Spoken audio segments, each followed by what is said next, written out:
Saya berharap untuk warga Surabaya tidak melakukan mudik karena kondisi.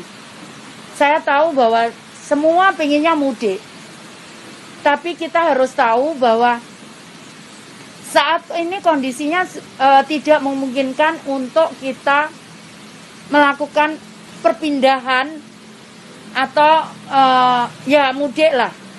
Kenapa? Karena risikonya sangat besar sekali. Sebagai contoh, hampir 90% kasus di Surabaya itu karena ada perpindahan dari luar kota, dari luar negeri, yang kemudian dia menjadi positif. Nah, itu kemudian berpengaruh terhadap keluarga di sekitar kita. Keluarga di sekitar kita, kemudian rekan-rekan di sekitar kita, teman-teman di sekitar kita, yang akhirnya semua terkena dampak yang harus bukan hanya tinggal 14 hari, tapi ada kemungkinan kita menjadi positif, kemudian kita harus rawat jalan yang kita tidak tahu itu rawat inap harus berapa hari atau rawat jalan sampai berapa hari kalau kita positif, dan itu tidak boleh kemana-mana.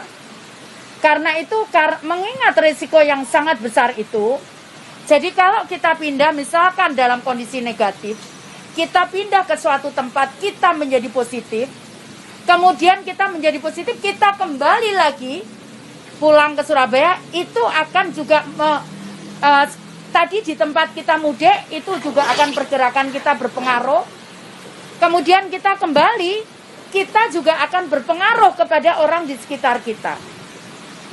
Tolong dipikirkan panjang risiko yang harus kita alami.